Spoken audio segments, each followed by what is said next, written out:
Jumpa-jumpa lagi.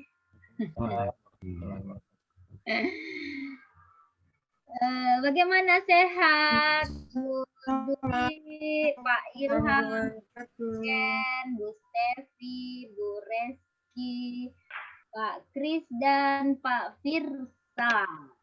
Sehat ya? Ya, semoga doakan selalu sehat-sehat selalu ya. Semoga selalu semangat. Bagaimana dengan penetapan isunya yang kita diskusikan kemarin? Sudah ada yang bulat? Bingung, Bu. Apa yang bingung, Pak? Kalau saya belum bisa apa namanya, Bu? Itu isunya outputnya harus ada fisik atau tidak, Bu? Harus ada? Harus ada kelihatan fisiknya atau tidak outputnya? Iya dong, harus. Ya harus ada outputnya. Apa Pak Firsal mau bikin? Coba saya identifikasi dulu ya, identifikasi judul-judulnya. Teman-teman kan pasti sudah menetapkan semua judul-judul aktualisasi ya, sudah ya? Oke, izin share screen dulu ya, saya perlihatkan dulu gagasannya. Oke. Share screen.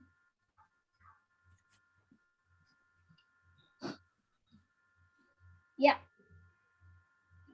Jadi Bapak Ibu sekalian, kan tugas kita adalah kita akan identifikasi isu-isu di tempat kerja. Nah, kan tadi saya yakin dan percaya teman-teman sudah mengidentifikasi isu-isu itu kan. Nah, setelah itu isu-isu harus terkait dengan salah satu atau seluruh mata pelatihan dalam agenda 3. Ya.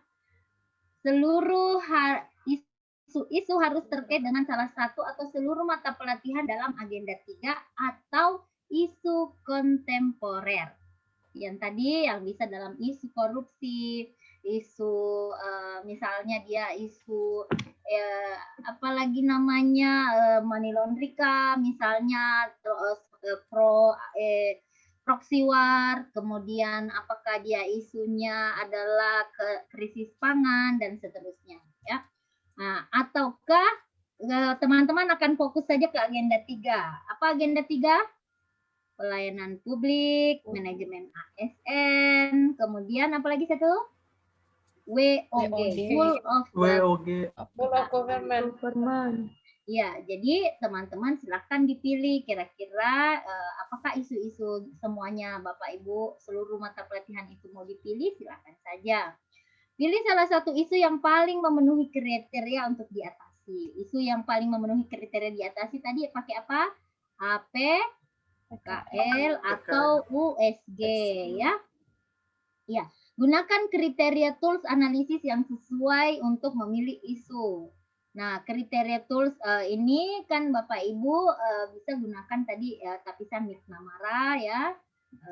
Jadi gunakan tools analisis itu bisa menggunakan SWOT yang kemarin ya kita jelaskan. Nah, itu ada beberapa kriteria gagasan ketika kita SWOT biasa minimal 4 gagasan ada. Nah, gagasan itu kita tapis lagi. Jika terdapat beberapa gagasan kreatif, pilih tapisan gagasan yang paling berkontribusi pada penyelesaian kasus. Nah, teman-teman kemarin sudah saya berikan cara untuk kita buat kertas kerja ya menggunakan tools itu sampai ke McNamara. Jadi saya rasa teman-teman tidak akan kesulitan ya karena kemarin kita sudah belajar ya di isu kontemporer ya. Nah, kemudian sebutkan kegiatan-kegiatan atau gagasan kreatif kita. Tugasnya diunggah ke LMS ya. Kalau ini nanti tugasnya nanti dikerjakan setelah asinkronusnya. Nah sekarang teman-teman kita akan mendiskusikan dulu gagasannya dulu. Nah, saya yakin teman-teman sudah melakukan APKL. Nah, sekarang saya akan identifikasi dulu gagasannya ya.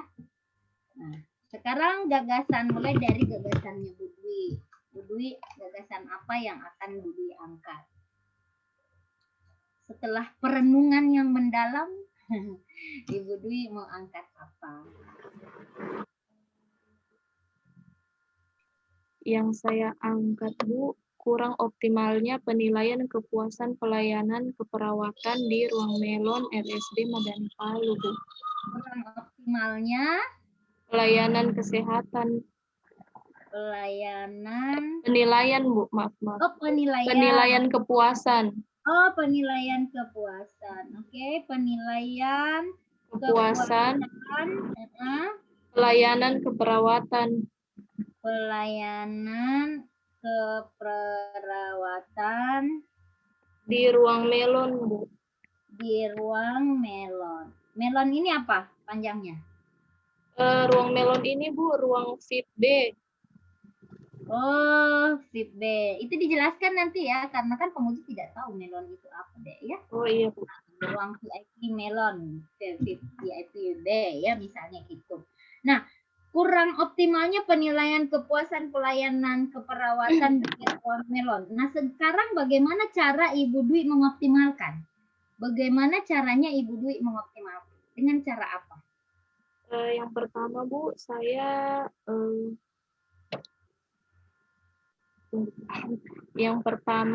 menilai dulu, Bu, kepuasan bagaimana kepuasan pasien atau keluarga pasien terhadap pelayanan yang sudah diberikan di ruangan melon, Bu. Dengan cara apa? Dengan cara rencananya, Bu, saya mau membuat aplikasi seperti nanti saya tinggal bagikan link, Bu, ke WA keluarga pasien, Bu. Nanti mereka bisa mengisi tingkat kepuasan mereka dari link yang saya kirim itu, Bu. Oke, kita nanti pakai Google Form ya, Google Form. Ya, yang gratisan saja dulu ya, Ibu Dwi.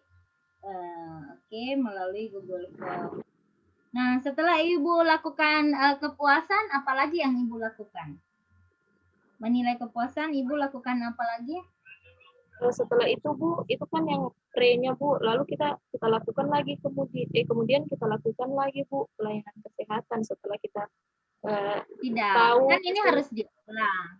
Tunggu, Bu Dwi. Kan tadi kan kita mau optimalkan nih penilaian kepuasan layanan.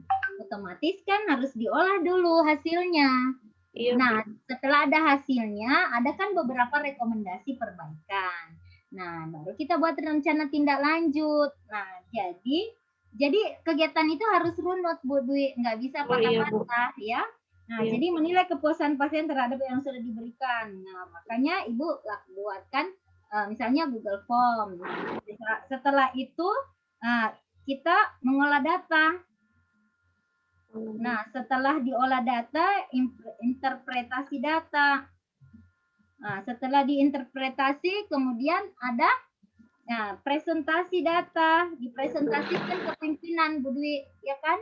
Ya, dipresentasikan ke pemimpinan. Kemudian yang kelima, membuat rencana tindak lanjut terhadap hasil survei yang Ibu lakukan, ya? Iya, Bu. Nah, setelah kita lakukan rencana tindak lanjut, maka kita lakukanlah pelayanan sesuai dengan harapan. Kan begitu ya, Bu Dwi? Iya, Bu. Iya, seperti itu ya, dibuat runut. Jangan nanti dia jadi ini pisah-pisah. Ntar belum selesai satu kegiatan, pindah lagi ke kegiatan selanjutnya. Jadi dia harus tuntas dan kita harus batasi dalam waktu 2 bulan, hanya mungkin di VIP Melon saja, VIP Melon. Gitu ya, Ibu. Iya, Bu. Ya? Oke, untuk format aktualisasi sudah diberikan dari pengampu ya, sudah ya? Dari pengampu aktualisasi sudah? Outline formatnya.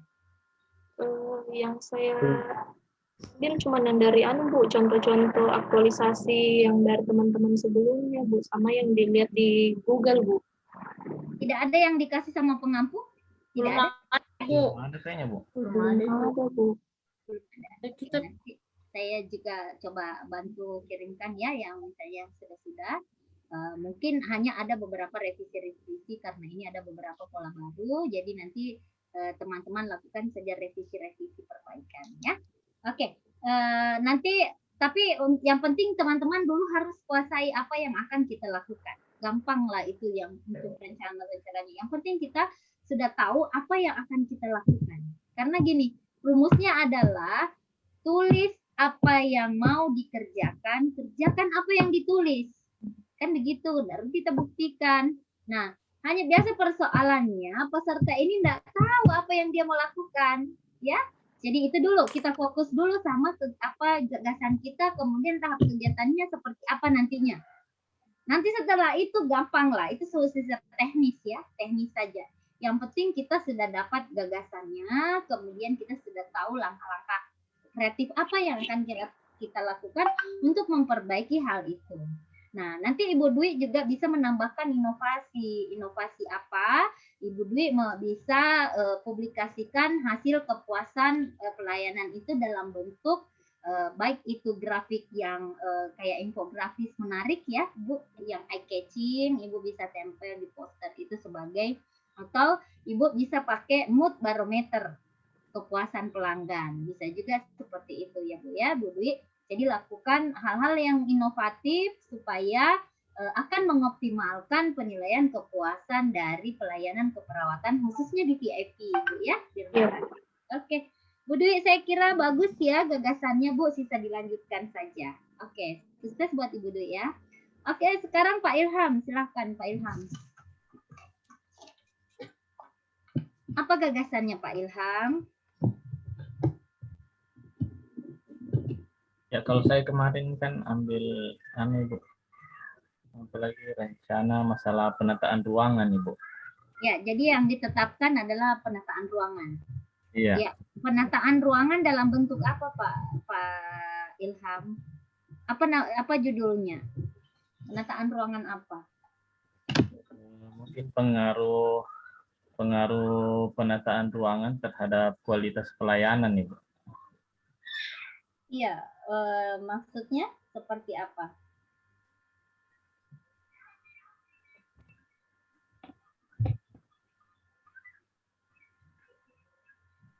Jadi kan kayak di kantor itu penataan ruangannya masih kurang karena kantornya kantor sementara. Jadi kayak pelayanan itu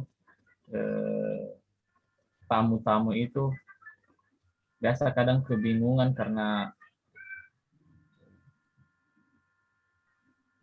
yang dituju itu tidak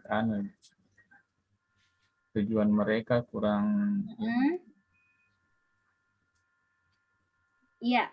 Selain itu apa kira-kira manfaatnya untuk organisasi, Pak? Bagaimana, Bu?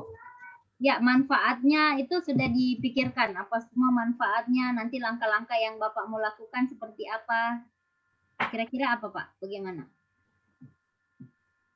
Oh, iya. Kalau manfaatnya itu memaksimalkan pelayanan saja, Bu.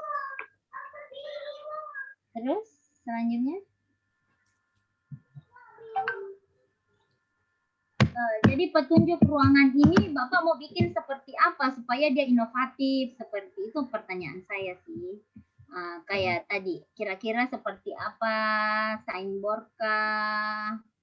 Iya kan? Papan petunjuk itu kayaknya ribet untuk Bu di. Terus apa yang Bapak mau bikin selain itu? Jadi mungkin kayak poster saja Ibu. Poster yang menunjukkan seperti denah ruangan kantor atau semacamnya. Oke. Jadi dia petunjuk arah, iya. Petunjuk papan petunjuk ya dalam bentuk denah ya. Nanti bisa di search deh apa yang lebih kreatif lagi Pak ya untuk denah. Apakah denahnya seperti apa? Nah, tapi penataan ruangannya seperti apa? Kira-kira langkah-langkahnya, langkah-langkah kreatif yang akan Bapak lakukan. Misalnya yang pertama kali Bapak lakukan adalah apa? Bapak apakah identifikasi setiap ruangan atau seperti apa? Bapak jelaskan tahapannya sama saya. Tahapan-tahapannya mencari informasi, data-data bidang-bidang pekerjaan di dalam kantor, memetakan ini bagian bidang-bidang pekerjaan untuk nanti dibuatkan gambarnya di. Ya, jadi nanti bisa seperti ini Pak Ilham. Jadi Bapak yang pertama itu lakukan brainstorming ya dengan teman-teman yang di bidang sekretariat ya, khususnya tata usaha ya, disebut apa di sana? Sekretariat. Nah, itu kita akan lakukan dulu identifikasi terhadap apakah itu public area, kan dibagi dua nih.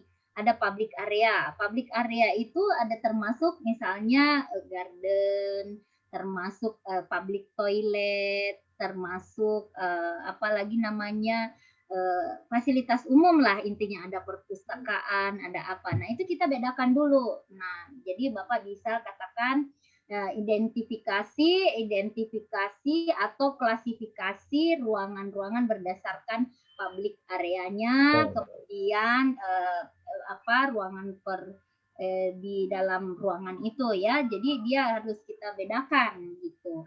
Nah, untuk public area itu kan lebih digunakan untuk umum ya.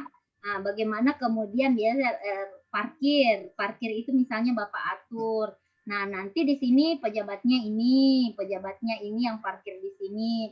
Nah, ini tamu. Nanti kan seperti itu kan public area namanya, public area. Nah, jadi itu diklasifikasikan dulu, kemudian diidentifikasi kebutuhannya. Ya kan, Pak Ilham? Kita identifikasi kebutuhannya. Nah, setelah kita kelompokkan berdasarkan jenisnya, kemudian Bapak mencoba merancang atau mendesain apa yang akan Bapak rencanakan untuk sebagai medianya, ya kan? Medianya Bapak rancang. Rancang itu juga harus dilakukan fokus grup diskusi Pak dengan teman-teman terkait dengan gagasan apa yang cocok. Nah, Pak Ilham juga bisa minta tolong sama teman-teman yang sering mendesain grafis bagus ya. Nah, itu didiskusikan kira-kira ini petunjuknya supaya kayak ini ke toilet, ini ke musola, ini gimana petunjuknya yang baik. Nah, apakah Bapak mau bikin kayak anak panah, dena ya, ada kayak papan itu berdiri, kemudian menunjuk kanan kiri seperti itu ya kan, seperti itu Pak Ilham. Nah, itu harus ada proses di dalamnya, proses diskusi. Nah, setelah itu, setelah didesain, kita lakukan lagi semacam kayak uji petik. Kita lihat apakah ini cocok di sini, apakah cocok di sini. Itu semua harus menjadi tahapannya, Pak Ilham. Nah, setelah misalnya didesain, kemudian ditetapkan oleh kepala dinas ya, kepala dinas. Apakah petunjuk itu kepala dinas sudah oke atau tidak? Jadi Bapak harus buat penetapan desain ruangan, kan begitu. Nah, atau kalau tidak perlu kepala dinas, cukup sekretaris yang tanda tangan bahwa ini yang kita mau tempel ini, dia sudah disetujui di sini ditaruh. Seperti itu Pak Ilham ya. Iya Bu. Jadi ada alur-alur proses kegiatan-kegiatan kreatif itu sehingga itu tidak hanya begitu kita bikin dena kita tempel selesai gitu. Nah kan ada di situ ada curah pendapat, kemudian ada fokus grup diskusi di dalamnya, kemudian mendesain grafis terkait dengan denanya itu. Setelah itu kita legalisasi, ditetapkan bahwa itu ditetapkan sebagai petunjuk arah punya kantor, karena ini kan kantor punya, bukan rumah kita. Kalau rumah kita mah suka-sukanya kita Pak, kita tempel di sana sini terserah kita. Tetapi kalau di kantor kan ada pimpinan, ada yang harus kita sampaikan. Kemudian apakah itu harus seperti itu. Nah, itu kan ada advice dari pimpinan, kan seperti itu. Nah, setelah itu kita uji publik. Apakah ini mudah dipahami? Apakah ini kita Bapak buat semacam survei kecil-kecilan ya? Apakah ini bagus? Apakah ini efektif? Apakah ini efisien dan seterusnya? Nah, setelah oke, baru Bapak bisa tempelkan. Ya kan? Nah, setelah kita tempelkan itu, baru lagi kita evaluasi apakah itu bermanfaat atau tidak bermanfaat terhadap orang lain. Kan gitu ya Pak Ilham ya? Nah, untuk tadi ini bisa dalam bentuk checklist untuk evaluasi prosesnya di checklist saja. Tetapi untuk evaluasi kebermanfaatan itu bisa dibuat seperti tadi yang dibikin Bu Dwi dalam bentuk Google Form. Evaluasi kemanfaatan dari petunjuk-petunjuk arah yang Pak Ilham buat tadi. Ya? Bisa dipaham Pak Ilham ya? Iya, siap. Nah, jadi harus ada timbal balik. Apakah itu itu nanti dikatakan aktualisasi Pak Ilham itu bagus ketika itu diakui orang bahwa itu sangat membantu gitu. Petunjuk arah itu membantu. Kalau dia tidak membantu berarti tidak berhasil aktualisasinya. Tapi kalau mereka katakan bahwa dengan adanya petunjuk arah ini sangat membantu kita ya dalam menunjuk arah dan ruangan ini sangat membantu dan sangat kreatif pembuatannya. Nah, itu berarti diakui oleh orang lain ya, baru dikatakan bahwa itu adalah inovasi ya. Baik, Pak Ilham bagus ya, nanti bisa dirancang-rancang, nanti kita diskusi lagi. Oke, Pak Ilham. Terima kasih. Selanjutnya silakan Bu Stefi. Ibu. Bu Stefi rencana angkat apa, Dek? Saya rencananya Ibu angkat optimalisasi penerapan implementasi keperawatan dengan masalah keperawatan hambatan mobilitas fisik di ruangan saraf. Mobilisasi, hambatan mobilisasi Ibu, terkait hambatan mobilisasi. Hambatan mobilisasi terhadap pasien di ruangan mawar. Pasien di ruangan mawar ya. Melalui apa dioptimalkan ya. Jadi sebenarnya optimalisasi itu bukan artinya tidak mesti harus selalu optimalisasi depannya ya. Itu jadi tujuan saja. Judul itu bisa lebih kreatif lagi. Nah, misalnya kita mau optimalisasi hambatan mobilisasi itu pakai apa? Coba Ibu Stefi menggunakan apa? Melalui apa? Spesifikasi begitu Ibu ya. Ya, mau menggunakan latihan ROM Ibu, latihan ROM. Latihan ROM. ROM, iya. Latihan ROM dengan apa? Metodenya apa supaya dia lebih kreatif dari biasanya? Melalui apa latihannya? Tetap dia harus diajarkan ke pasien, Bu. Jadi kita kontak langsung, tapi dengan cara juga saya, kalau mereka untuk latihan di rumah, saya buatkan video. Oh, latihan room ya? Latihan room untuk biasa pasien stroke, pasien yang sudah lama tirah baring. Seperti namanya itu. Latihan room. Latihan ROM. ROM itu ROM atau bagaimana? ROM. ROM, Bu. ROM saja. Latihan ROM saja. ROM panjangnya apa, Dek? Range of motion. Range of motion. Of motion ya.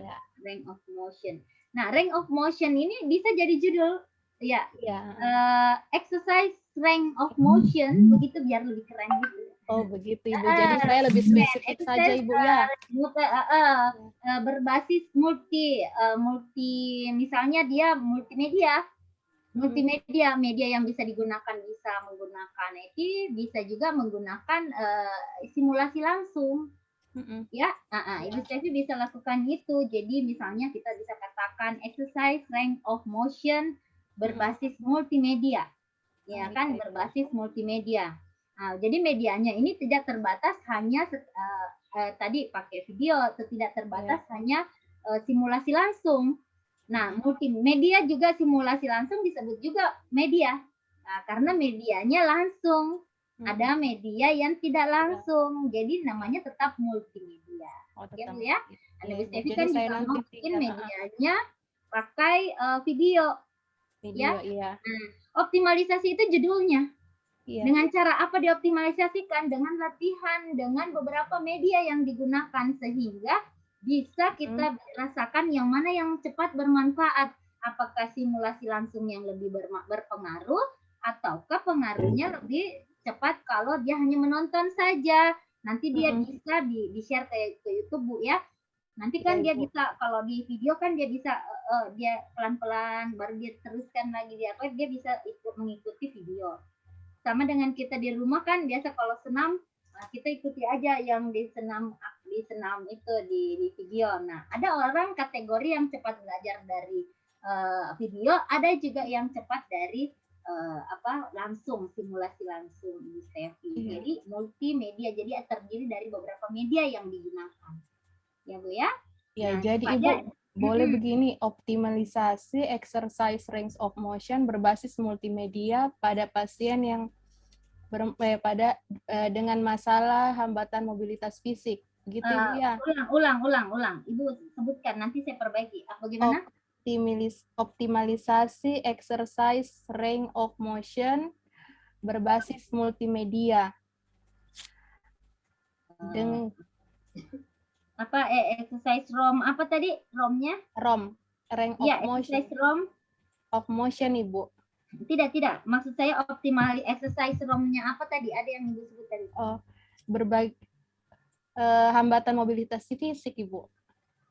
Optimalisasi hambatan mobilitas Iya. pasien ya.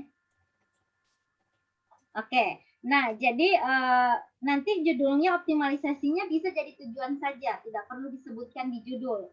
Nah, iya. cukup exercise ROM hambatan mobilitas pasien berbasis multimedia. Iya, Gitu Bu. ya, Bu Steph. Iya, Ibu. Iya. Jadi tidak optimalisasinya itu adalah tujuannya saja. Nanti tujuannya adalah mengoptimalisasikan hambatan mobilisasi terhadap pasien. Itu tujuannya. Nah, judulnya supaya dia menarik, Ibu kasih saja dia langsung kepada spesifik kegiatannya. Nah, spesifik kegiatannya tadi kan berarti exercise room, hambatan mobilitas pasien berbasis multimedia di ruang mawar. Gitu ya, Bu ya. Pada ruang mawar atau di ruang mawar, terserah Ibu saja ya. Nah, jadi lebih eye catching, Bu ya. Saya biasa kalau untuk pembimbingan saya itu saya tidak suka judul itu yang kaku. Saya lebih suka dia lebih eye catching begitu dan ya. Jadi ketika orang membaca orang tertarik. Apa sih yang mau dibikin ya? Jadi kalau misalnya dia ada optimalisasi. Nah, betul optimalisasi adalah tujuannya, tetapi tidak perlu ditampilkan di judul ya. Karena ini bukan tesis. Ini terapan, implementasi.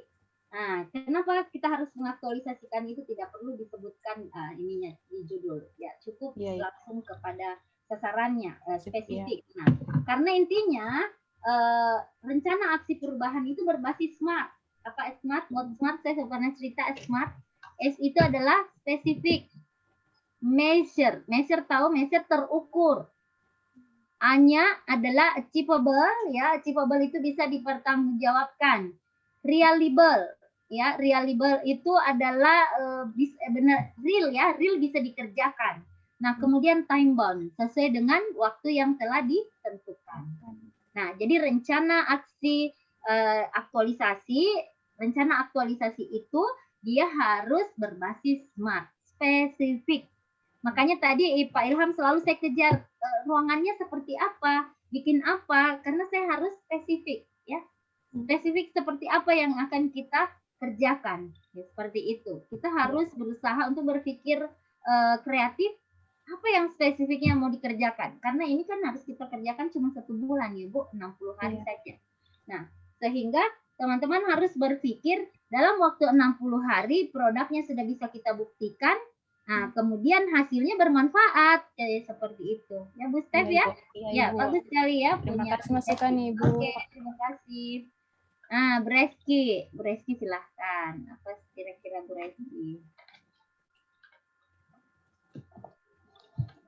Reski? Kelompok grup kita ada ya? Ada ya? Grup WhatsApp. Ada Ibu. Ada ya? Bu. Nanti ya, ping. Soalnya banyak sekali grup. Ping ya. Nanti saya kirimkan beberapa contoh aktualisasi ya. Oke. Bu Reski silakan Bu Reski.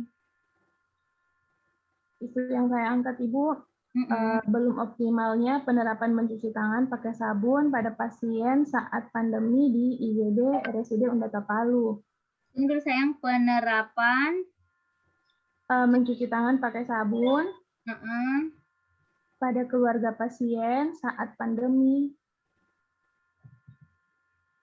Oke. Mungkin boleh disederhanakan Bu, penerapan cuci tangan pakai sabun itu kan sebenarnya langkah lebih ke tekniknya bagaimana?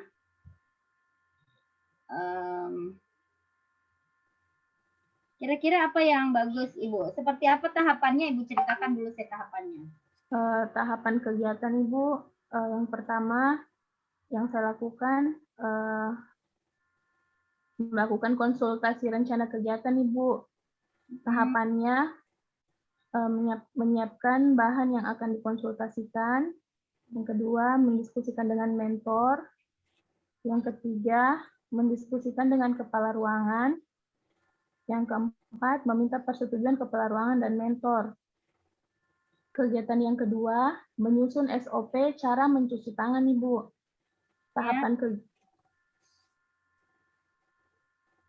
Tahapan kegiatannya, mengkaji literatur yang relevan. Yang kedua, konsultasi dengan PPI. Yang ketiga, menyusun SOP.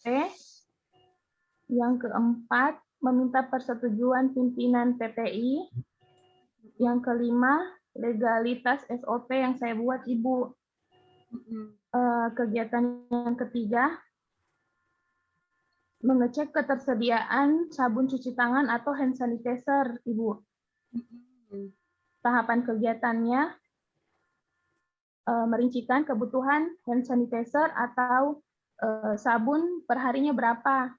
Kemudian outputnya itu kita buat di daftar ANFRA BHP, bahan habis pakai.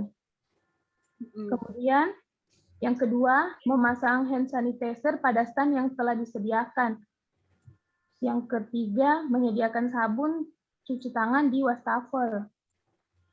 Kegiatan keempat, membuat banner 5 momen cuci tangan. Oke, banner itu X banner atau apa, Bu? X banner atau yang seperti apa? Dibikin wallpaper atau X banner? Yang panjang itu, yang ada stand-nya di belakang. Oh, itu namanya X banner. Ya, kalau dia yang roll banner. Kalau dia X begini, X banner namanya. Oh, iya. Dia roll banner namanya. Kita X banner. Penerapan cuci tangan pakai sabun bagi keluarga pasien. Kira-kira kalau lebih maksudnya supaya kreatif kedengaran judulnya, bagaimana kira-kira bagusnya ya, Bu ya? Penerapan cuci tangan pakai sabun pada keluarga pasien. Keluarga pasien siapa nih? Pasiennya yang mana? Kenapa, Ibu? Nanti ini kan kita akan terapkan ini keluarga pasien di ruang mana? Di ruang mana? Di IGD, Ibu. Di IGD. Di IGD ya. Di IGD. Ini Ibu, jadi harus jelas kegiatannya. Nah, kegiatannya kan penerapan cuci tangan. Cuci tangan ini kan universal ya. Nah, supaya ini bisa lebih fokus, Ibu bikin misalnya edukasi, dia semacam edukasi ya, ditulis itu kegiatan apa ya. Jadi kayak harus itu kegiatan edukasi. Jadi misalnya edukasi penerapan cuci tangan pakai sabun pada keluarga pasien, ya kan, berbasis apa gitu kan. Atau begini, apalagi namanya edukasi penerapan cuci tangan pakai sabun berbasis partisipasi keluarga pasien. Supaya kayak bahasa judul deh ya. Gini. Nah, jadi misal edukasi penerapan cuci tangan pakai sabun berbasis partisipasi keluarga pasien di UGD RSUD mana, gitu ya kira-kira. Nah, jadi kegiatannya jelas, kegiatannya mengedukasi. Kan gitu ya, Dek. Kalau tadi penerapan ini kan umum sekali, jadi tidak spesifik, ya. Nah, supaya dia spesifik, kita anggap bahwa itu adalah kegiatan mengedukasi. Kemudian penerapan cuci tangan pakai sabunnya, nah kita libatkan keluarga pasien, jadi itu basisnya partisipasi pasien, ya. Nah, jadi begitu judulnya, edukasi penerapan cuci tangan pakai sabun berbasis partisipasi keluarga pasien di UGD, kayak gitu ya. Nah, jadi nanti penerapan SOP-nya enggak usah Kiki bikin, kan SOP-nya sudah ada sayang. Jadi implementasi saja penerapan SOP-nya. SOP-nya itu yang dibuatkan edukasi. Nah, Kiki nanti akan mengedukasi mereka berbasis SOP, karena SOP kan bukan ranahnya perawat, itu SOP hanya penerapannya saja di perawat. Ya, tapi tidak perlu bikin SOP. SOP itu ribet urusannya kalau mau dilegalisasi. Jadi SOP yang memang sudah ada. Dan kementerian kan juga sudah ada SOP-nya. Saya pernah baca itu SOP mencuci tangan pakai sabun kan sudah ada. Itu juga bisa dipakai. Nah, ataukah Ibu Reski mencetak itu di dalam bentuk apa Bu, supaya mudah Ibu mengedukasi, Ibu cetak dalam bentuk leaflet yang selebaran sih loh Bu. Oh iya iya. Selebaran, nah Ibu print itu SOP-nya. Ibu print SOP-nya kayak misalnya 5 langkah mencuci tangan pakai sabun, toh Ibu print. Nah, kan itu ada diberikan kayak gambar-gambar infografis, ditulislah di situ cuci tangan apa kayak ini, basuh seluruh tangan dengan air bersih mengalir, ya kan? Nah, itu dibikin selebaran Ibu. Ibu bikin saja dalam bentuk boleh juga nanti elektronik selebaran, boleh juga selebaran yang Ibu print. Itu print aja pakai kertas biasa enggak apa-apa, yang penting berwarna, kan? Nah, kemudian gosok sabun ke telapak tangan, punggung tangan dan sela jari, bersihkan bagian bawah kuku-kuku, bilas tangan dengan air bersih mengalir, bersihkan tangan dan handuk, tisu, keringkan dan dingin angin-anginkan. Nah, itu Ibu Reski buat saja dalam bentuk leaflet, ya kan? Nah, nanti baru habis kalau Ibu mendikasi, mereka sambil membaca, Ibu simulasi bisa. Kan gitu Bu Kiki ya. Nah, itu disebut dengan edukasi, mengedukasi pasien, Bu ya. Nah, itu kan juga adalah salah satu tugas perawat, adalah menyampaikan semua layanan informasi kepada keluarga pasien, sehingga mereka bisa tertib terhadap penggunaan atau penerapan cuci tangan. Ya, Ibu Reski. Oke, bagus ya Bu ya, saya kira bisa dilanjutkan saja. Tapi yang tadi, kita tidak perlu membuat yang bukan menjadi kewenangan kita. Oh, iya, Cukup yang sederhana saja tetapi bermanfaat. Oke, Bu Kiki ya. Terima kasih Bu Kiki. Kira untuk Bu Kiki sudah cukup ya. Sekarang Pak Kris. Pak Kris.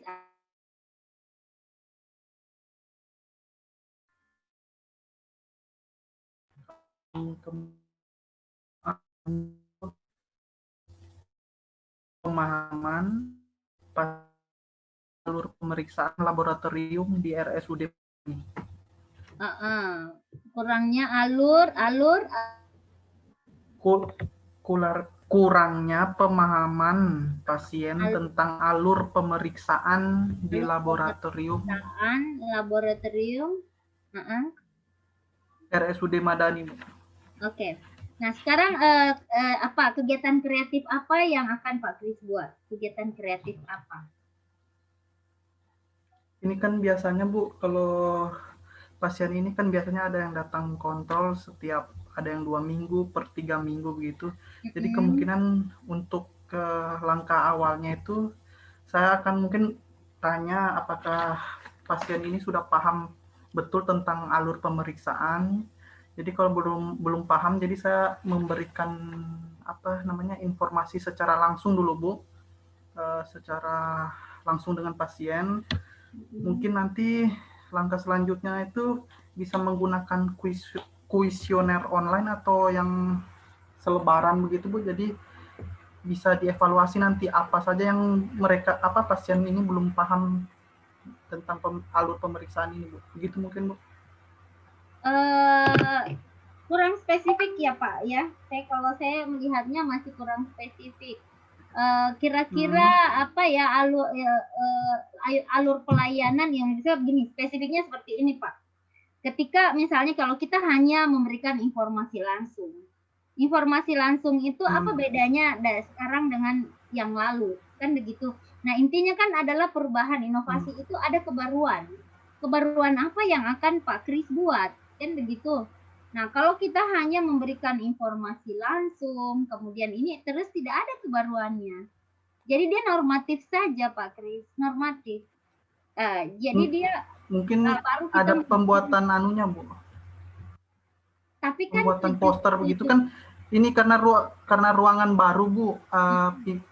Pas pindah ruangan itu, di ruangan sebelumnya itu ada kayak alurnya itu Bu. Jadi siklus pemeriksaan dari awal masuk ke lab sampai selesai. Nah, di ruangan baru ini belum ada kayak untuk poster atau brosur begitu yang tertempel untuk pasien lihat kembali begitu Bu. Iya, itu artinya begini. Saya belum menemukan sedikit soul-nya supaya dia bisa lebih kreatif. Dulu si An itu saya bimbing dulu Pak Ibu siapa Novi. Novi kan dulu di situ ya, penunjang medik kabitnya. Novi, tahu kan Ibu Novi sebelum Pak Kabit sekarang ini. Bapak di rumah sakit ya? Rumah sakit Dr. Abelo. Iya, Iya Mbak kan? Dani. Oh, ada. Oh, sorry, saya lupa. Mbak Nadi. Oh iya, itu Kiki ya. Iya, Bu. Sorry, berarti Ibu Ete. Ibu Ete, tahu Ibu Ete kan? Ibu Ete, Ibu sekretaris. Oh, Ibu sekretaris ya.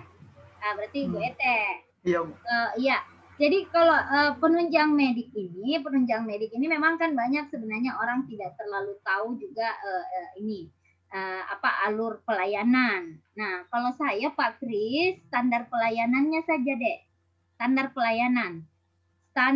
pelayanan. Jadi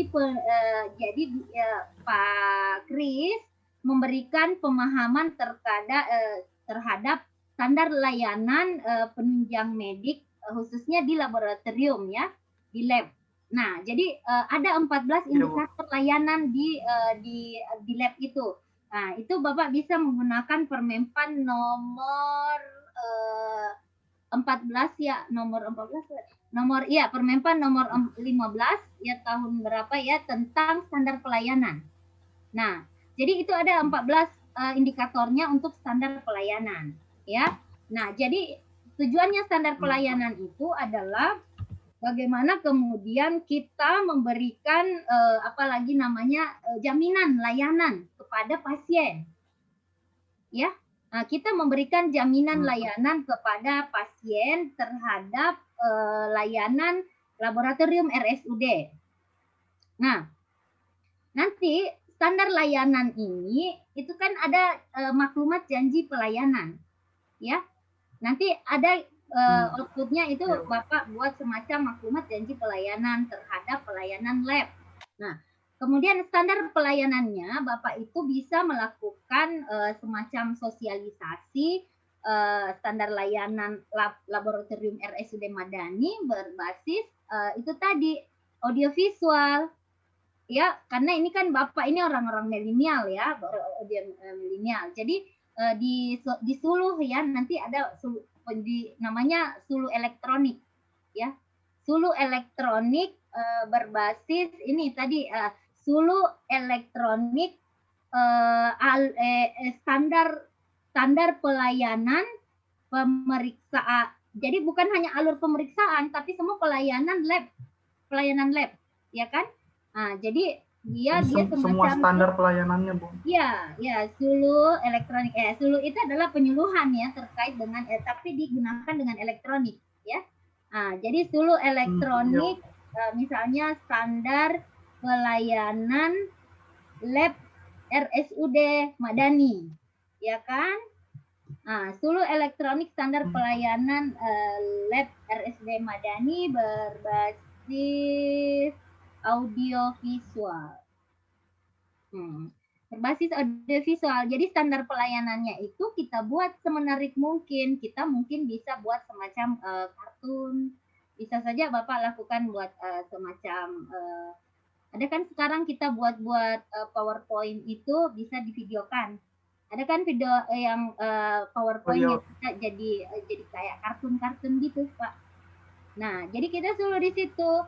Nah, ini loh standar pelayanannya, nanti ada orang yang jalan, habis itu informasi apa yang mereka dapatkan, kemudian setelah itu keluar mendaftar dulu, kemudian diambil darah, misalnya setelah diambil darah, dia seperti itu, alurnya seperti SOP ya. Nah, seperti itu kita alurkan di audiovisual, kita buat desain video supaya itu bisa jadi Suluh. Nah, sama sih sebenarnya juga edukasi, tapi berarti tadi sudah pakai edukasi, kita pakai Suluh saja lagi. Kita penyuluhan terkait laboratorium itu, karena laboratorium ini adalah penunjang medik yang tidak banyak orang tahu, Pak, alur-alurnya. Ya, Pak ya. Jadi misalnya kita mau mengecek darah, kalau dengan menonton Bapak punya, kita bisa tahu, ternyata kalau mau cek darah di Madani begini dan kayak gitu ya. Nah, itu pun juga bisa kita lihat apalagi keberhasilannya itu dari mana, Pak? Dari jumlah kunjungan dari YouTube misalnya. Bapak share ke YouTube misalnya. Orang itu menonton 1000, Pak. Berarti Bapak lagi menyuluh orang 1000. Tidak mesti pasien yang hanya datang di tempatnya Bapak. Dengan begitu, saya ke tempatnya Pak Kris saja saya ambil darah. Karena di situ jelas standar pelayanannya. Karena tujuan dari standar pelayanan itu adalah bagaimana kemudian kita memberikan jaminan pelayanan kepada masyarakat. Ya. Karena kalau misalnya cuma Iya, alur Bu. pemeriksaan itu less inovasi deh, ya, less inovasi. Karena di Pak Kris ini Y generation atau bahkan Z generation. Jadi ambil yang kreatif ya. Jadi seluruh elektronik standar pelayanan laboratorium RSUD berbasis audio visual. Keren kan? Ya. Pak Kris buatlah tahapannya, cara menyuluhnya nanti seperti apa ya. Nanti seluruhnya menggunakan YouTube saja.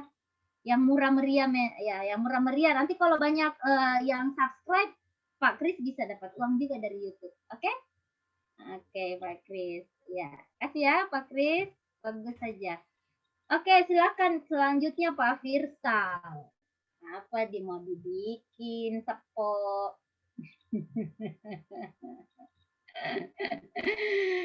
Ketahui Pak Firsal. Cepat, Pak Firsal mau bikin apa? Yang kemarin saya tapi katanya harus ada berbentuk fisik. Tapi misalkan begini Bu, Sebut saja dulu, nanti saya bantu coba dengar. itu yang eksploitasi dan pemeliharaan jaringan irigasi. Eksploitasinya dengan cara apa? Eksploitasi, mau dieksploitasi bagaimana Pak? Begini Bu, Nah, rencananya ini kayak kita mau sosialisasikan ke daerah-daerah. Kan saya 5 kabupaten wilayah saya Bu. Satu kabupaten saja dulu Pak, yang dekat Ya. saja. Iya. Ya misalkan satu kabupaten, jadi kita mensosialisasikan bagaimana cara tata cara eksploitasi dan pemeliharaan jaringan irigasi yang baik dan menurut undang-undang. Tata cara eksploitasi dan pemeliharaan jaringan irigasi yang baik dan benar menurut undang-undang. Nanti Bapak mau ngapain itu? Mau turun ke daerah? Mau turun dalam 1 bulan itu turun? Bisa turun? Nanti dilihat Bu. Tidak bisa. Pasti Bos. Aja. Turun ya Bu? Harus turun kalau kan cuma kayak buatkan buku begitu baru dibagikan ke mereka. Buku itu setiap ada orang yang pakai buku Pak. Sekarang atau dibuatkan video Bu. Ya boleh kayak tadi Pak Kris itu dibikinkan video eksploitasi kan. Ya. Irigasi itu bisa juga. Bisa juga Bapak mau bikin e-book boleh. Ya bisa begitu. Tentang boleh. bikin e-book Pak Firsal toh e-book eksploitasi irigasi toh. Seperti itu sudah Bu. Nah itu sudah toh bisa di dalam bentuk elektronik book. Nah supaya kenapa elektronik book kan tadi ada undang-undangnya segala Pak. Ya. Kalau undang-undangnya kan banyak. Nah, nanti Bapak bisa di buku itu Bapak bahas undang-undang per item toh. Nah nanti e-book itu Bapak kirim ke semua wilayah binaannya Pak Firsal gitu. E-book saja bikin elektronik book karena ini eksploitasi kalau cuma mau dibikin video tidak cukup Pak waktu ya. Video itu 7 menit saja Pak, 7 menit saja maksimal orang suka nonton, selebihnya itu orang kasih tinggal apalagi kalau sifatnya belajar ya kan. Nah tapi kalau Bapak buat dalam bentuk e-book dia bisa jadi referensi Pak Firsal. Oh ya Bu. Dia bisa jadi referensi, jadi Bapak buat saja buku elektronik. Jadi dia kayak pedoman Pak, buku pedoman toh. Pedoman teknis, pedoman teknis eksploitasi irigasi berdasarkan undang-undang nomor berapa. Dan gitu. Baru dibikin e-book. Ada kok langkah-langkahnya di internet itu bikin e-book ya. PDF saja Pak Firsal toh. Ya Bu, siap. Oke. Ya, tahapannya seperti tetap sama koordinasi dan mentor, kemudian membuat outline buku, sudah dibuat outline-nya, kemudian kita berbagi pengalaman, brainstorming, curah pendapat dengan para pejabat di situ, kemudian kepada teman-teman yang biasa juga menyuluh di sana. Nah, kemudian setelah itu kita lakukan uji petik Pak Firsal, uji petik terhadap buku yang kita susun tadi pedoman ya. Buku Ya. pedoman saja ini dibikin, tidak usah buku ini, hanya buku pedoman saja ya, atau buku Ya, Bu. petunjuk. Juknis ya. Oh, Atau ya. juknis, semacam itu. Nah, kemudian kita diskusikan kepada teman-teman di situ. Setelah kita diskusikan sudah diuji petik, oke, ditetapkanlah buku itu sebagai e-booknya kantor. Nah, setelah ibu kantor itu sudah Bapak baru sebarkan ke daerah. Bisa dikirim-kirim ke WhatsApp, kemudian ke medsos, dan seterusnya ya Pak Firsal ya. Ya, Bu. Nah, bisa di Facebook atau di mana saja, di Instagram yang sifatnya artinya bisa diedukasi oleh orang lain juga, bukan hanya binaannya Pak Firsal. Tetapi nanti fokusnya tetap ke binaan saja, dikirim-kirim ke mereka ya Pak Firsal. Oke, saya kira itu saja Pak Firsal bikinnya. Terima kasih, Bu. Ya, Bu.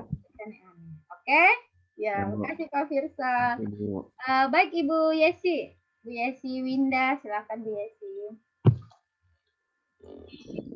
Ya Ibu, saya ambil isunya itu yang belum diterapkannya penggunaan lembar kerja dengan label kantong darah. Bagaimana? Belum? Ya sih. Belum diterapkannya penggunaan lembar kerja dan label darah itu. Oh, oke, belum lembar darah. Oke. Nah, terus mau dibikin label apa tadi, Dek? Label darah ya. Label darah ini sesuai golongan darahnya itu. Label darah sesuai golongan darah, terus sesuai golongan darah itu ada perbedaan warna, Bu, setiap golongan darahnya. Ada warna ya. Oke. Nah, berarti nanti itu Bu, berarti klasifikasi atau apa ya, kalau jenis darah. Klasifikasi juga namanya ya, Bu. Klasifikasi atau ya. Apa namanya, Bu? Bagaimana, Ibu? Kira-kira. Nah, jadi kan begini, label darah ini kan memang selama ini belum ada di ini ya. Iya. Ada dipakai, Bu, tapi label yang dari PMI. Jadi kita rumah sakit Undata kita tidak punya identitas sendiri. Begitu. Jadi branding, namanya branding ya Bu ya. Jadi branding, Iya. label darah, oke, label darah, rebranding namanya, rebranding. Jadi tadi dari PMI ke apa lagi namanya, ke kita, maka kita label kembali ya Bu ya. Nah, berarti apa ya itu namanya? Dengan ini kan Bu, darah yang dari PMI ini kan hanya dia sudah aman dari penyakit tapi belum dilakukan pemeriksaan kecocokan dengan darah pasien. Jadi di bank darah Rumah Sakit Undata itu kita lakukan uji cocok serasi itu, dia maksudnya kan selama ini belum dipakai itu namanya lembar kerja Bu, sedangkan kalau kerja itu kita harus ada lembar kerja untuk arsip pencatatannya kita Bu. Dokumen jika misalnya kayak terjadi kesalahan tuh kita punya pegangan. Oke. Itu semuanya apa nama istilahnya apa deh? Itu semua istilah kegiatannya apa itu dari keseluruhan, mulai dari ada lembar kerja, kemudian tadi ada label, itu kegiatannya namanya apa? Kegiatan apa?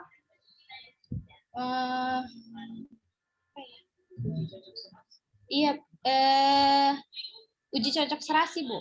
Nah, itu saja Bu. Jadi judulnya uji cocok serasi, berbasisnya apa itu namanya lagi tadi? Rebranding label darah kan ya? Atau basisnya apa tuh? Iya. Berbasis klasifikasi kah atau apa tuh? Label darah saja bagus ya? Iya. Atau itu saja dulu? Yang tadi, apa tadi namanya? Apa tuh? Uji cocok serasi.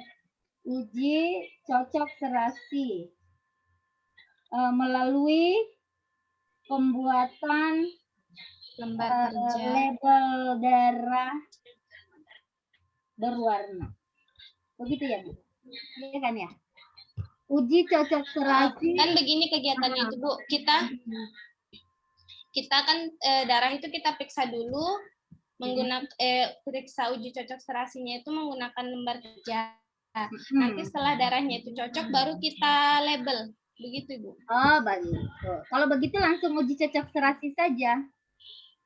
Uji cocok serasi melalui lembar kerja ya berbasis uji cocok serasi melalui lembar kerja berbasis label darah berwarna. Ya, gitu ya, Bu Yesi. Atau Ibu Yesi selesaikan nanti diskusi sama mentornya ya. Diskusikan sama mentornya. Ya. Tapi yang kita tadi kalau yang kemarin saya kemarin Kenapa? saya sudah sempat konsul sama mentor, Ibu. Dari mentornya dikasih judul penerapan lembar kerja dengan label darah, Ibu. Oh iya, bisa. Tetapi kan begini, yang tadi saya sampaikan ke mentornya, saya bilang harus spesifik kegiatannya. Ya, harus spesifik kegiatannya. Nah, kegiatannya kan adalah uji cocok serasi tadi. Itu saja supaya dia lebih menarik. Tapi diskusikan juga kembali sama beliau ya, karena dia harus spesifik kegiatannya. Nah, kalau dia nanti terlalu ambigu, bingung juga orang nanti untuk menerjemahkan apa yang akan kita lakukan. Karena kan di dalamnya itu ada mengisi lembar kerja, baru di label. Ada tahapan macam-macam tahapan. Nah, kegiatannya itu kan disebut dengan uji cocok serasi. Ya. Nah, supaya bersambungan begitu Ibu. Nah, jadi kalau saya cocoknya begini. Uji cocok serasi melalui lembar kerja berbasis label warna tadi, ya. Nah, tapi nanti kembali lagi ke mentornya, tergantung dari mentor. Kalau mentor bilang yang itu saja, tetap kita ambil yang itu ya Bu Yesi ya. Nah, intinya saya sudah mengerti bahwa yang mau diangkat adalah uji cocok serasi, ya. Oke deh, saya rasa oke Bu Yesi ya. Nanti sisa diskus kembali sama mentor. Oke deh. Terima kasih, Terima kasih Bu. Bu Yesi. Oke, Bu Jum, silakan Bu Jum. Bu Jum apa kira-kira? Ibu, terima kasih. Saya mau angkat tentang masalahnya belum optimalnya penerapan identifikasi pengkajian risiko jatuh di ruangan jeruk. Resiko jatuh. Terus dengan cara apa dioptimalkan? Sosialisasi, Ibu. Diaktifkan pertamanya diaktifkan kembali pengisian lembar risiko jatuh oleh perawat, Ibu. Kan itu harus dikaji ulang setelah di ruangan pasiennya di ruangan harus dikaji ulang karena di depan dari IGD kan sudah dikaji. Nanti di ruangan harusnya dikaji ulang, tapi kebanyakan selama ini tetap menggunakan yang dari IGD, tidak dikaji ulang. Ya. Oke, lalu yang keduanya melakukan edukasi ke pasien, Ibu. Edukasi ke pasien tentang risiko jatuh. Tentang risiko jatuh. Dengan melalui apa edukasinya? Melalui leaflet. Leaflet. Oke. Setelah itu kan harusnya ini Ibu, dia kan sudah ada ternyata di ruangan itu sudah ada gelang identifikasi risiko jatuhnya Ibu, tapi dia pakai stiker warna kuning. Oke. Lalu dikasih gelang mereka. Gelang warna kuning, ditempelkan stiker. Gelang pasien tapi dipasangkan stiker warna kuning. Oh, oke. Apa keunggulan dari optimalisasi risiko jatuh yang Ibu mau lakukan? Nah, jadi saya pengen Ibu buat judulnya lebih spesifik lagi, atau sosialisasinya dalam. Keuntungannya kan bisa menekan jadinya risiko jatuh, Ibu. Iya, maksud saya begini, kan tadi belum optimalnya risiko jatuh ya. Nah, kan ini tadi kayak teman-teman ini melalui apa sehingga itu tadi dikatakan sosialisasi seperti apa supaya dia bisa lebih kreatif begitu maksudnya, tidak seperti biasanya. Ini kan hanya maksudnya saya tidak mau normatif, saya pengen ada sesuatu yang berbeda dari biasanya. Kalau dulu biasanya kan hanya memang seperti itu kenyataannya. Nah, sekarang kira-kira apa yang bisa Ibu Jum lakukan sehingga dia lebih kreatif begitu gagasannya?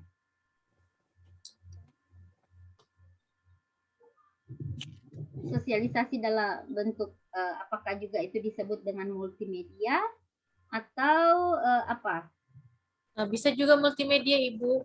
Cuman kendalanya di sana itu kan ruangan bangsal.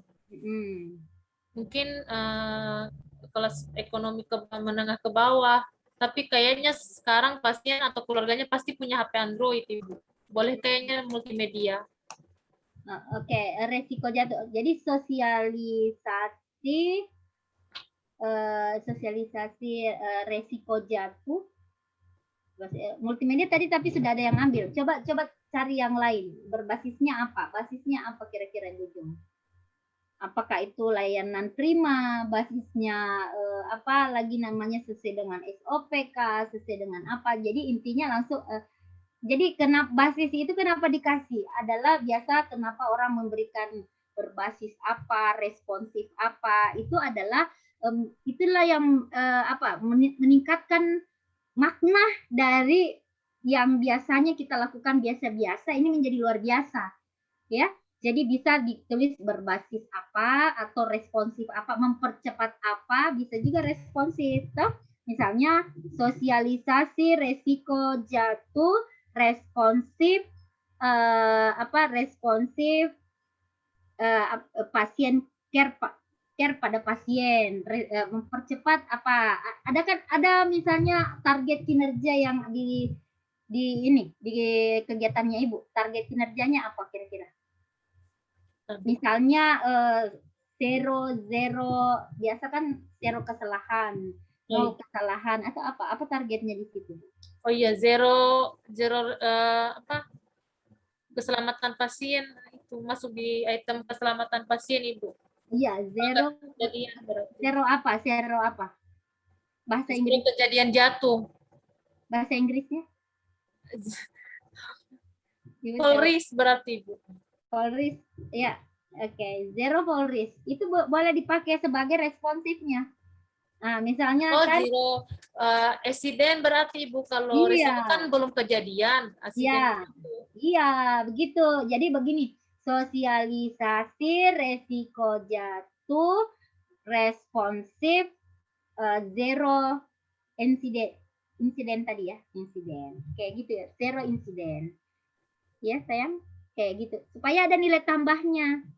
Nah, karena kalau saya itu selalu berpikir begini, apa sih inovasinya? Biasa-biasa saja, dulunya juga begitu. Nah, gitu. Kalau judul ini kan hanya menipu lawan sedikit, ya kan? Supaya kedengaran eye-catching begitu dan ya. Karena nanti orang akan menjadikan Ibu punya aktualisasi ini adalah rujukan lagi. Nanti dia akan mencontoh, ya Bu. Kalau nanti dia orang contoh, malas contoh biasa saja, tidak ada yang istimewa, ya kan gitu ya. Nah, jadi saya pengen nanti judul-judul kita ini juga mau diadopsi dan diadaptasi oleh orang lain. Ya, Bu Jum ya. Oke, Bu Jum pikir-pikir aja lagi. Oke, terima kasih Bu Jum. Ini karena waktunya sisa 26 menit, langsung ke Bu Nur ya. Silakan Bu Nur. Bu Nur, apa Bu Nur?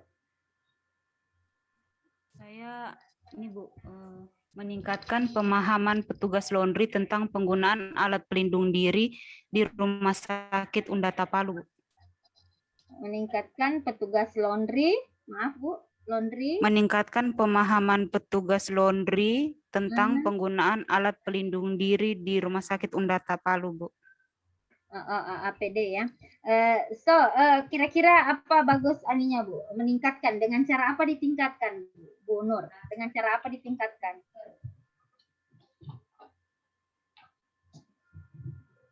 Dengan cara?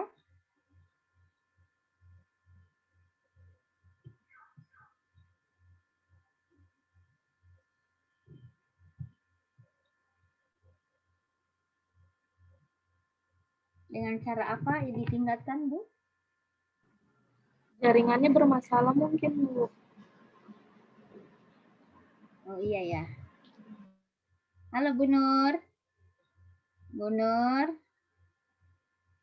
Kita ke Bu Niken aja dulu ya. Ya, Bu Nur, nanti kita ke Bu Niken dulu. Nanti balik lagi ke Bu Nur. Bu Niken silakan Bu, karena waktunya ini kan terbatas. Ya, silakan Bu Niken dulu. Bu Niken. Jangan-jangan Bu Niken juga sama. Duh, mana nih Bu ibunya? Ya, Bu Niken aja dulu. Silakan Bu Niken. Suaranya Bu di unmute.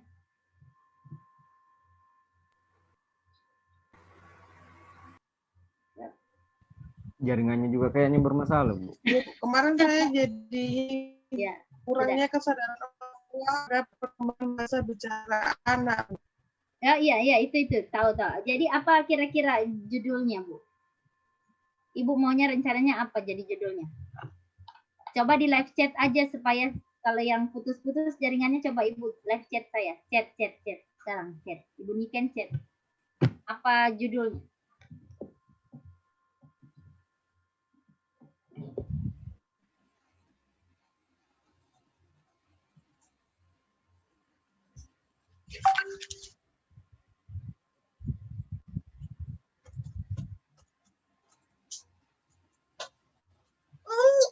Jangan kamu dulu nanya.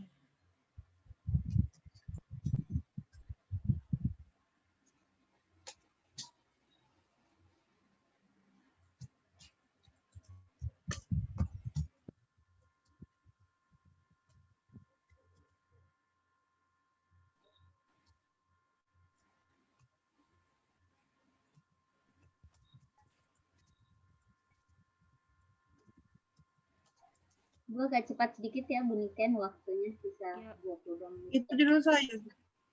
Hah? Optimalisasi pemahaman orang tua terhadap perkembangan bahasa bicara anak, Bu. Optimalisasi pemahaman orang tua terhadap perkembangan bahasa bicara anak. Orang tua Pemahaman orang tua terhadap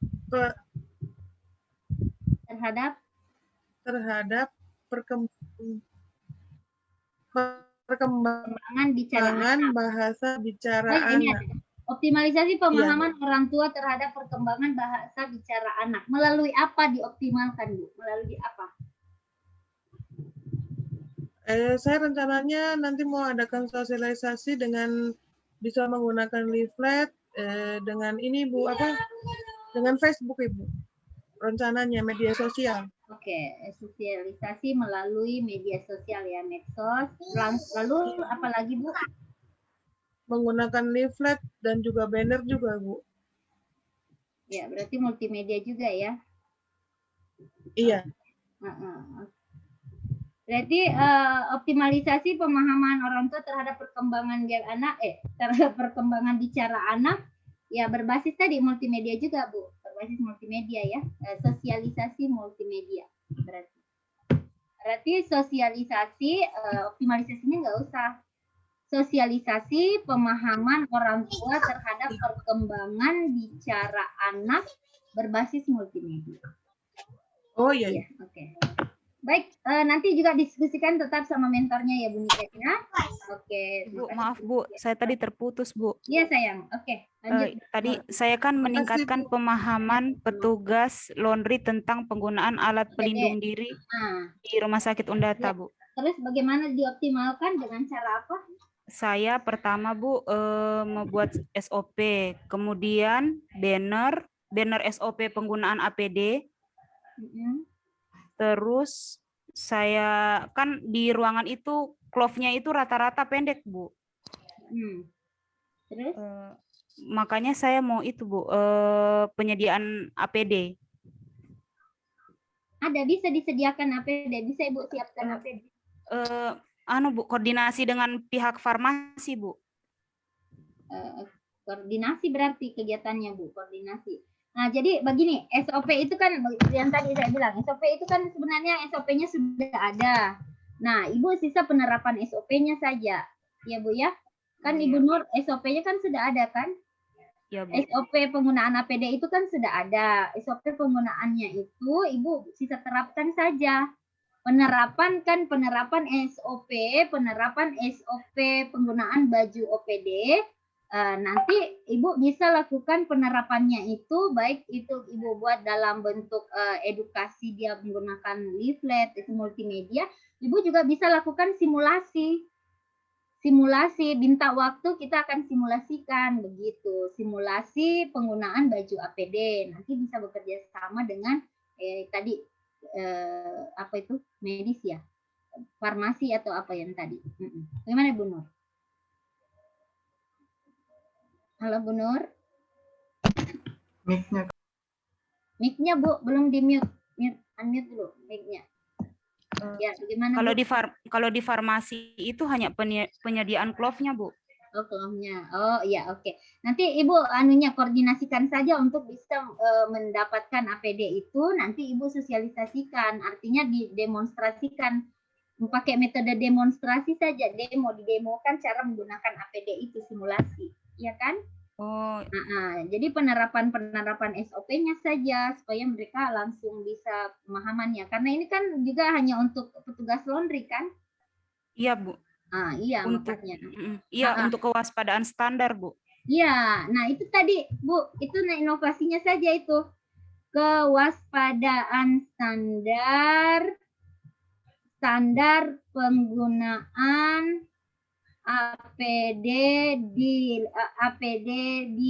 petugas laundry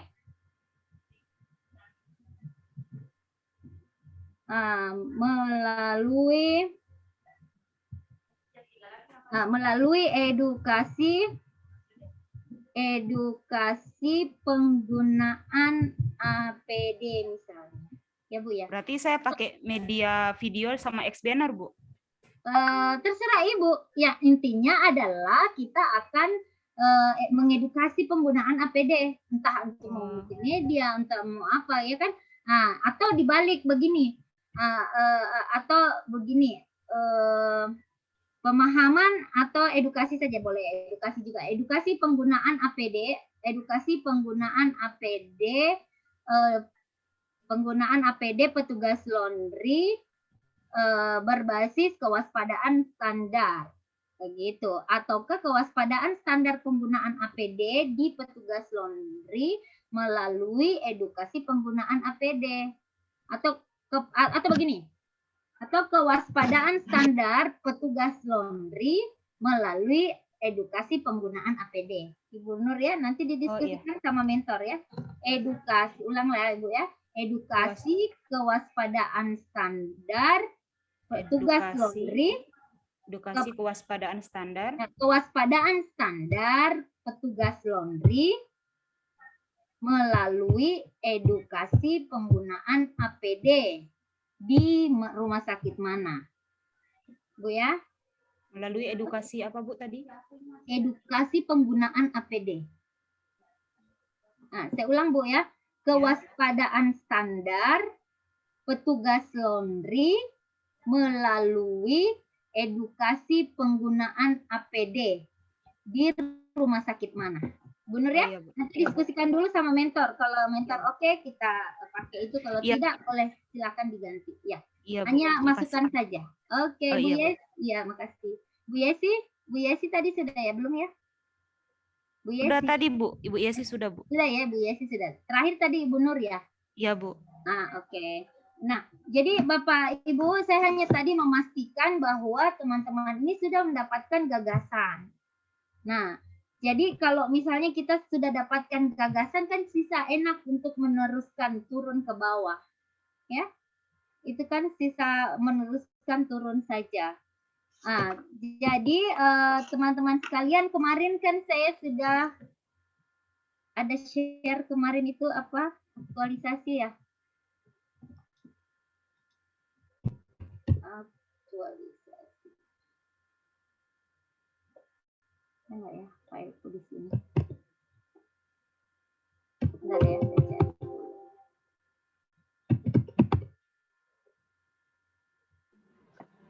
Maaf Ibu, boleh bertanya Bu? Sabar ya, sambil saya cari dulu filenya.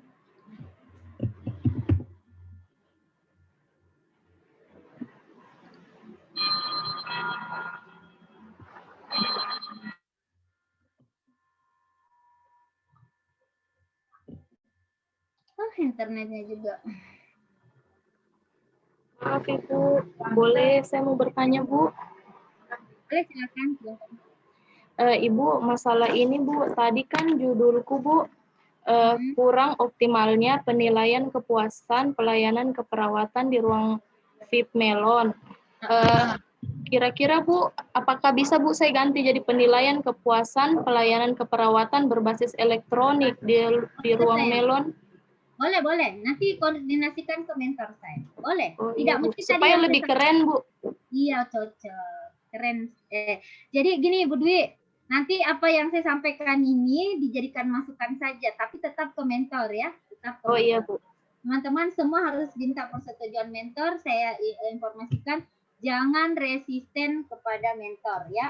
Dia harus, teman-teman harus bisa bersinergi dengan mentor ya, supaya nanti teman-teman didukung dan dikuatkan oleh mentor ya. Jangan berselisih dengan mentor. Jadi teman-teman harus apalagi namanya sekata dengan mentor. Duh, mana tadi itu ya. Sabar ya, saya cari dulu. Terima kasih Bu. Aduh, internetnya lelet. Iya, silakan ada pertanyaan lagi, silakan sambil saya cari.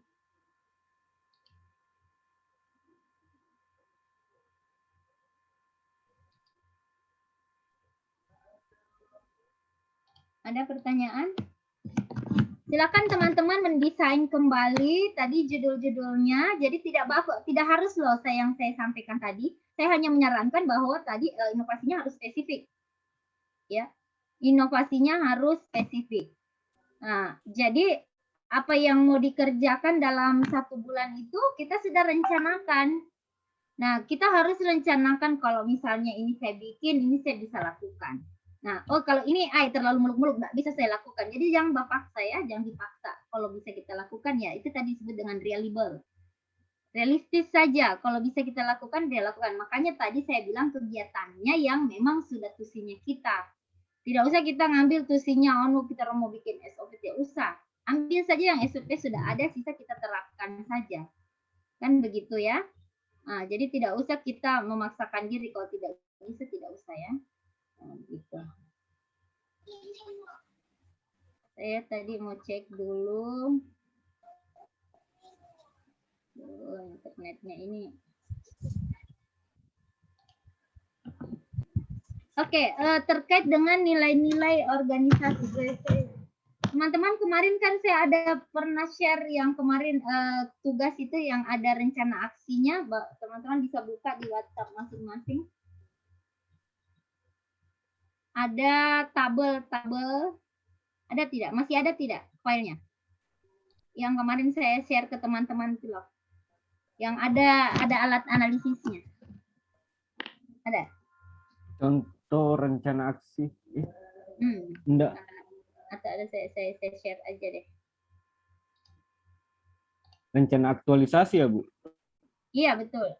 Tugas Ada kelompok, kan? tugas kelompok Pelana kayak aja gitu. salam. Tugas kelompok kemarin itu loh, tugas kelompok. Sebentar. Saya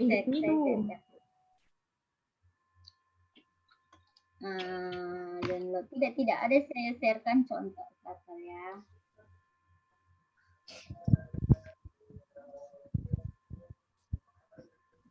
Harus juga keren judulku. Iya, harus keren judulnya Pak.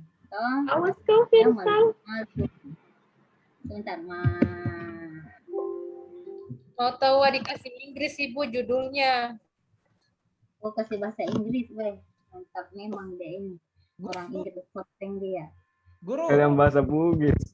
Iya, bahasa Bugis aja bagus. Sekarang kayak menger kan. Ntar dulu. Jangan aku ranking 1 nanti Firsal. Biasa saja judulnya. Tidak usah kita ranking 1 kan. Oh iya, enteng-entengan saja. Oke, enteng-entengan saja. Yang penting jangan ranking 40 kan. Iya, Bu. Organisasi mana ya? Yang penting keren. Penting keren. Biar kalah aksi asal jangan kalah gaya ya. Gimana? Betul. Iya, mau Firsal. Tunggu ya. Mana sih kemarin itu yang mau habis lagi waktunya. Kualitas.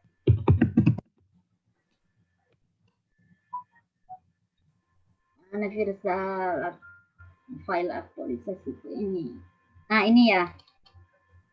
Oh, saya belum share ya. Teman-teman sudah punya di kantor itu punya nilai-nilai organisasi? Ada tidak? Nilai-nilai organisasi di kantor? Low? Ada enggak? Belum pernah saya lihat, Bu. Apa itu, Bu? Astaga. Visi Itulah misinya yang itu. kayak di anu tuh kayak SIP begitu. Itu disebut dengan nilai-nilai organisasi. Bisa tahu. Nah, kayak begini, kayak biasa kan lihat itu di nilai organisasi ada kayak di BPSDM itu SIP, sinergitas, integritas, profesional. Nah, kayak gitu. Nah, jadi di organisasi itu kan selalu ada nilai-nilai organisasi namanya. Itu kan harus dimasukkan Oh, iya, iya. di Iya, Bu. organisasi. Nah, kalau misalnya kita tidak punya, biasanya kita ini kalau ada punya, misalnya kayak guru. Nah, kita bisa ambil punya bukan kementerian, di dinasnya dulu, dinas pendidikan saja dulu kita ambil. Ataukah kalau tidak ya yang di kementerian, tapi itu terlalu jauh kementerian, yang dekat-dekat saja dulu yang di dinas atau apa kan kita ambil nilai organisasinya. Nah, Ada Ibu. Ada ya. Saya share dulu. Share. Bisa lihat? Kelihatan nggak? Kelihatan ya, Sal? Izin Ibu. Yes. Nah, Ya. waktunya kurang lebih 8 menit lagi. Ya, oke. Saya bisa lihat. Oke, makasih Pak. Oke. Nanti kabarnya kalau pertemuan simulasi. Nah, ini kan menyusul perayaan ini menjadi acuan protokol yang menguatkan nilai organisasi. Nah, nilai organisasinya tadi tuh ada profesional, nasionalisme, sinergitas, akuntabilitas, ya. Nah, itu. Nah, jadi teman-teman sekalian, nah ini saya jelaskan sedikit. Kalau kegiatannya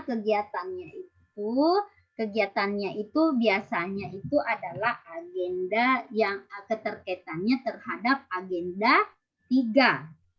Kalau tahapan kegiatan keterkaitannya pada agenda 2. Bisa ngerti? Paham maksudnya? Nilainya kan kalau tahapan kegiatan itu agenda ya, keterkaitan.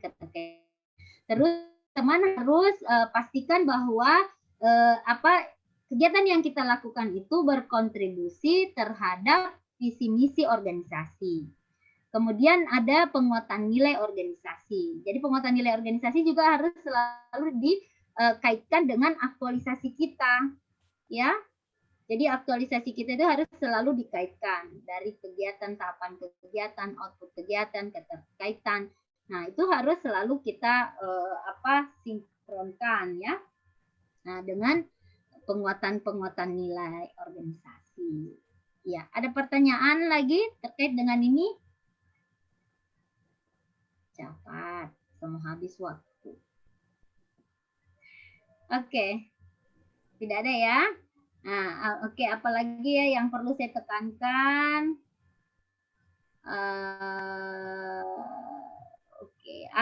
Diagnos ya, jangan lupa diagnosa. Nah, jadi diagnosa dari aktualisasi. Jadi judul itu nanti tidak tiba-tiba jatuh dari langit ya. Harus pakai alat-alat analisis. Alat analisisnya bisa tidak ditampilkan langsung hasilnya. Nah, kalau ini kan kayak yang lalu ditampilkan, nah, tetapi bisa juga tidak ditampilkan, bisa juga ditampilkan seperti itu. Nah, oke, jadi teman-teman sekalian, kalau nanti ada hal-hal yang mau ditanyakan, boleh langsung japri ya, bisa dipakai live chat kita. Ibu. Silakan. Jadi sementara dirancang-rancang saja dulu, jangan lupa ya visi misi, gambaran umum organisasinya.